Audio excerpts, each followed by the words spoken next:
Growing up, I always wanted to be on radio, TV, or anything to do with media. So I love media with passion, and something that even my family can attest to that. Those that grew up with me from primary up to secondary, they knew that when it comes to reading set books in class, I was the one who would read them. I was so fluent and eloquent in terms of reading books. So I love media with passion, and I'm doing what I love, and I want to continue doing what I love.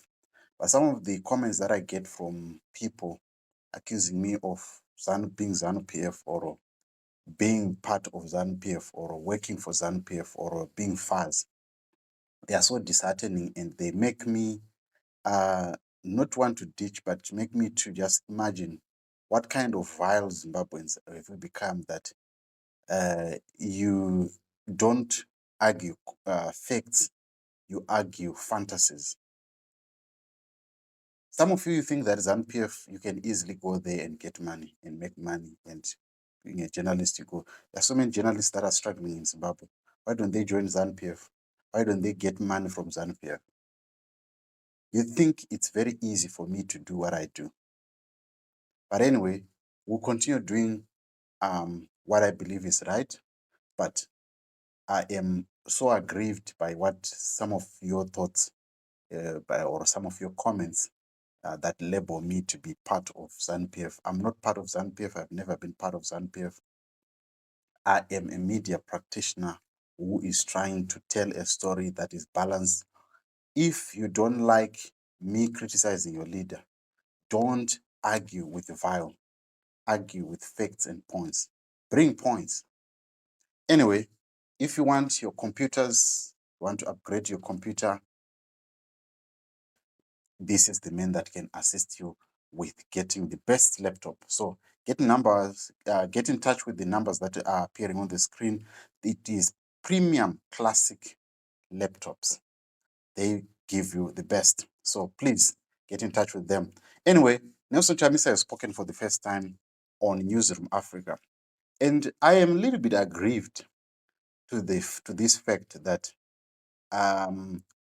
Nelson Chamisa decries the fact that there is no media space in Zimbabwe, but has been campaigning using the media spaces of bloggers, self-made journalists that have, made to become information conduits in Zimbabwe. And he has used that throughout his campaign. I think there are more than 100 bloggers. You look at SMTV, my friend Zigo, DN Mabs, Achatufa, and all these other platforms that are pushing his mandate to the people and making sure people believe in his mandate. But when it comes to addressing the people, he chooses to go to Newsroom Africa, which I find weird, because I found it to be very, very sad that he doesn't trust local newspaper, local media houses. I'm not talking about ZTN or other places. I'm talking about likes of Sly Media, the likes of Senzel and Ndebele, the likes of even myself, my platform, JCT Africa. You talk to them, they don't want to talk about. I've had a challenge trying to get guys from Triple C to come to the platform, which is strange. But let's listen to him now talking, or to Colin Ngambi on Newsroom Africa, which is a South African-based news platform. But let's listen to what he Secretary says here. General, who said that they were no longer members of the party. So, what does the future hold for Chamisa after ditching yet another party he started? Joining us now on the line is Mr. Chamisa himself. Mr. Chamisa, thank you very much for your time. Quite a long statement bearing your name came out last night. Can you explain to us in a sentence or two why you decided to walk away from yet another party you started? Well, what you do is that when you realize that your cattle pen has been invaded by cattle rustlers, you just need to walk away with your cattle to secure them. I'm not walking away from the citizens of Zimbabwe. I'm walking away from a poisoned chalice. There are many other wells. There are many other sources of water. There are many other vehicles and platforms that could be and should be used. So we are taking a new way, a fresh approach, a new start. In fact, the future has just begun. Okay, we're going to talk about that future in a moment. The reasons, just briefly, what is it that made you take this extraordinary step?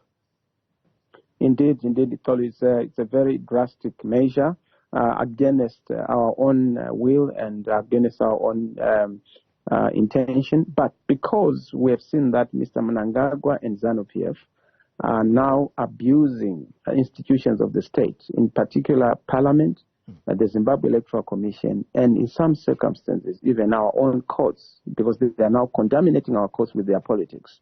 That has necessitated what we are doing. We don't want to be forced into a dance, dancing to the tune of a dictatorship, dancing to the tune of Mr. Mnangagwa, recalling our members of parliament. After recalling those members of parliament, stopping them and barring them from then participating, because he knows that in the arena of elections, he has no support. Just as he was rejected on the 23rd of August 2023 election, they want to continue to ward off that rejection by avoiding the votes and the voters. Yeah. So because of that, we have to make sure that we make a bold stand, a bold move. As you know, leaders must take a stand. And we've taken that stand to say, how do we break that new ground? How do we then make sure that although the past is broken, how do we make sure that we bring in a future that is beautifully woven? And to do so, we are going to have new tactics, new approaches, because we have realized the leopard cannot change and is not changing its spots. We've got quite a bit to get through, Mr. Chamisa. Can I ask you to keep it short, given the time constraints? You are attributing what is happening in the Triple C to President Mnangagwa. But there is an individual here. His name is Sengezo Chabangu. Who is he and what is his role within the Triple C? That's why I said I think Mr. Mnangagwa is the best person to answer that question, because that is his person. But this person is said to be the Secretary General. It's coming from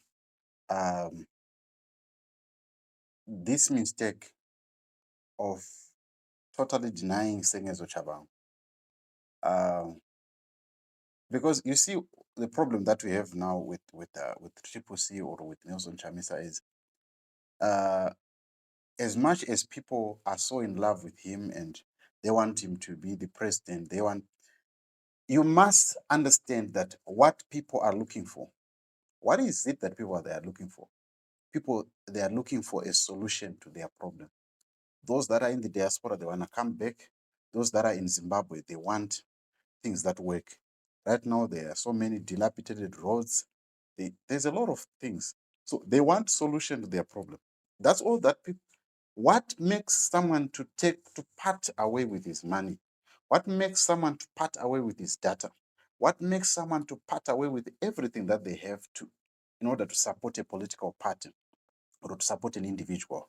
It is premised around looking for solutions. That's the reason why people go to church and they are told by the men of God that your solution is going to be done here. And they part with their own money and they give. They are giving because they are looking for solutions. Everyone is looking for solutions. And what they do when people come to support Nelson Chamisa, they are coming to support him so that he can take leadership, he can take responsibility, he can take the arrows that, because when they put you in front, they are saying, take the arrows for us. We are too small for us to go and confront ZANU-PF. So you take the arrows for us. Go out there and fight for us. That's what they're asking. That's the reason why people, even maybe some people that insult me, that anger is stemming from the desire to see the solutions in Zimbabwe. That's all. So this lack of accountability of saying, We don't know Sengezo Chabangu. Sengezo Chabangu was part of this. And from my advice that I gave in 2020, I said in 2020, Nelson Chamisa must not, he was supposed to start with the student movement. When that part was hijacked, the MDC Alliance, he was supposed to start with the student movement. He was not supposed to wait. There is always timing for everything. This thing of wait, take him to court, the same court that you've said it is captured and you did not go to contest the 23 August elections, is the same court that you expected to help you to remove Sengezo Chabangu from him being an interim Secretary General. For me, it's ludicrous to think. It's insanity. So personally, I would say you don't know the guy, but he's seen with a picture with you, and he is coming from that side, and a whole lot of things. So this lack of accountability is very, very alarming, and it makes me also to be angry, because you are saying you don't know, you are saying Shaman must be us from ZANU-PF. Why did you pick the guys from MDC that you know MDC is infiltrated? You bring those guys from MDC just because, for what? And now they are causing you problems. But also on that note, one must understand that no matter what party you're going to form, there are going to be infiltrants in the party. But your organization must be so strong to such an extent that no matter the infiltrants, they cannot decimate the party. That's how you become strong. So this thing of blaming this and blaming that, it will not build a strong party. It will not build a strong organization. I'll give you, for example, there are so many people who left EFF. And you know what Julius Malema said? Once you walk out, once you check out, it's not this party is not a hotel. You check out, you are out. You are out. We're not going to tolerate you. But this thing of magnanimity, you brought in the likes of Tokozani Kupe, you brought in the guys that were no longer part of MDC, and you bring them and say, that does not work. In an organization, build a robust organization that is based on loyalty and work. And this is the reasons. The same mistake that they did in MDC is the same mistake that are haunting them in Triple C. And if they are going to make the same mistake of building another organization, it's going to be haunted by the same problems of not building a robust organization that can ward off infiltrants no matter what. Do you think ZANU-PF does not have malls? They have malls, but because the organization is strong and it has built institutions that makes it strong, whether you like it or not, they strive on that. They build institutions that makes them to be strong, and that's how they ward off any infiltrant. Let's listen to the last part. MDCT, the hijacking of the MDC alliance, the hijacking of the Triple C. And you know what the beauty is? The people of Zimbabwe are very clear. That's why they continue to support us. The base is not moved.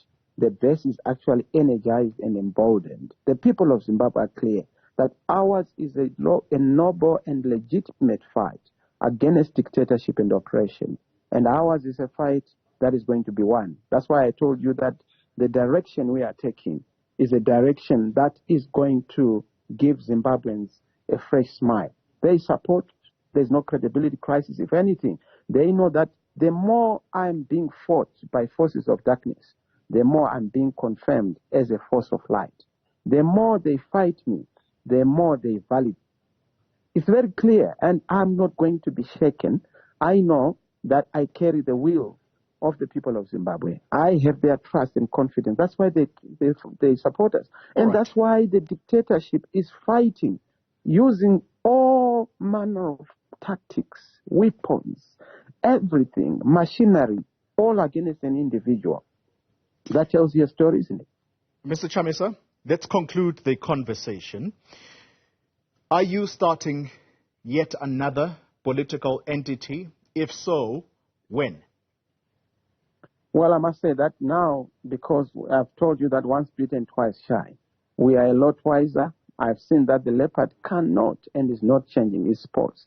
I've seen that the crocodile has not changed and has not shed its scales. So for that reason, we are going to have different approaches. So forming parties may not necessarily be the approach, but I can tell you that the citizens' movement is going to be emboldened, is going to be strengthened and deepened organically to make sure that the citizens of Zimbabwe have a fighting chance. So yes, not an organization per se or an institution. What we need is a broad omnibus, almost like